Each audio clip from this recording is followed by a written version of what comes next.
Hi, it's Leslie, and today we're talking my most disappointed reads of 2019. These are books that are not inherently bad, or I think that they were super poorly written or anything of that nature. It's mostly that these were hyped books or well-reviewed books that I just didn't like as much as the next person, which sucks because I want to be a part of the crowd. Just kidding, I don't, but it is really annoying when you pick up a book that everyone tells you is amazing and then you read it and you're like, that's the book? Because that is not my favorite thing to experience. So we'll start from the beginning, at least from what I read in January moving forward, as much as I can remember, or as much as I put it in Goodreads accurately.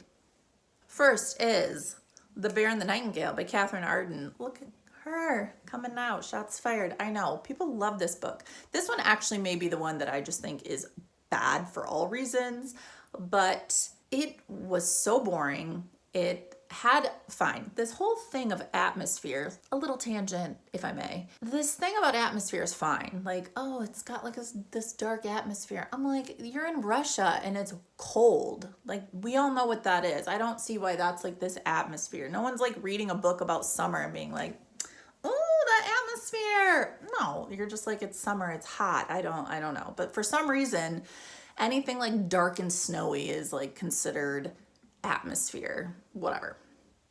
But for the most part, I found that only like the last 30 pages or so was even interesting.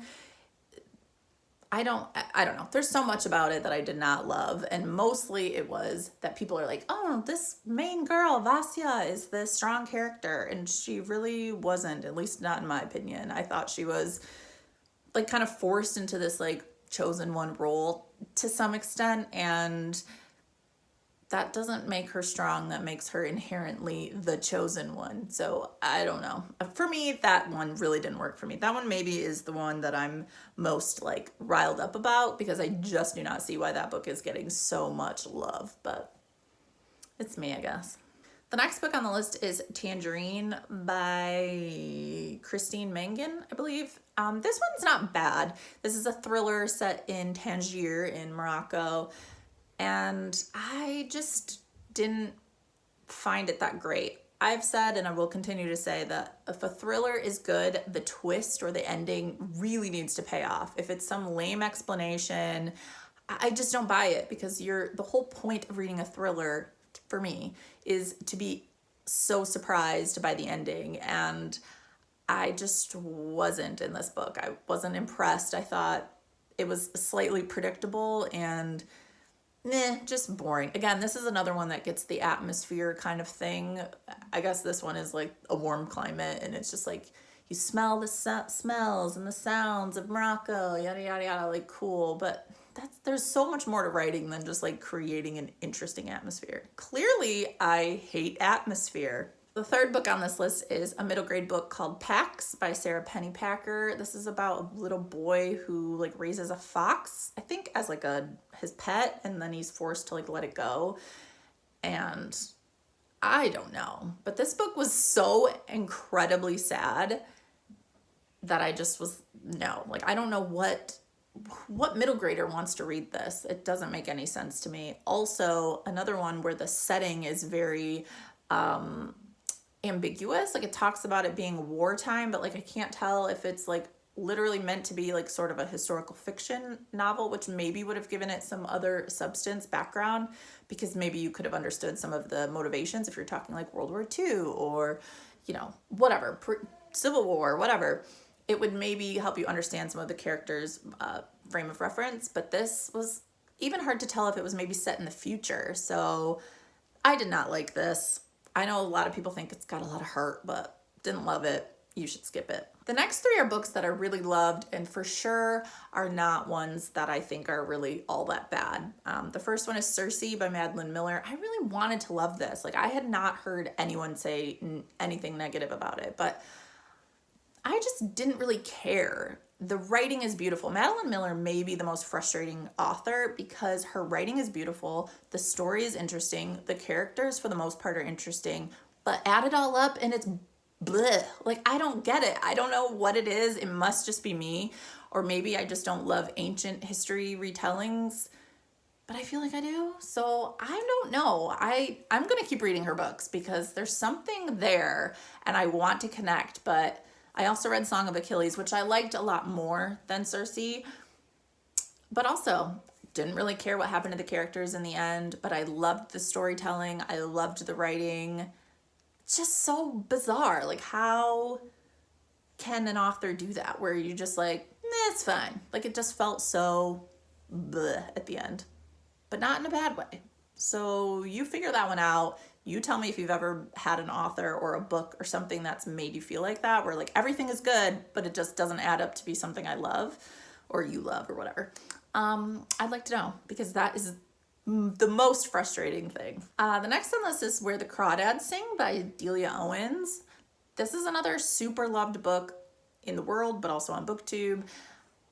I found the nature writing part of this the most interesting. I really loved her descriptions of the water or the moss or the birds or whatever she was talking about. I found that so good. Turns out she's like a eco somebody. Like, the author herself is like somebody who's trained in that stuff. So that makes so much sense.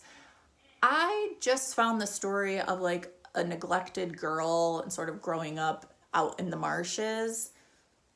Meh. Like, it's not that I didn't care, because I found the story, again, it's another, like, the story was interesting. The characters were fine. I just didn't care at the end of it. I don't know if it's halfway through there's sort of a trial, which kind of took away from like the story for me. Like, I just didn't really care what happened with the trial. And the ending, I guess, was sort of interesting, but for the most part, I just didn't connect with it as much as I wanted to. This is a book, along with Circe and like Song of Achilles, I think people should read, because I'm very interested in their opinions, and I don't think they're bad books, because clearly the majority of people who read them really love them.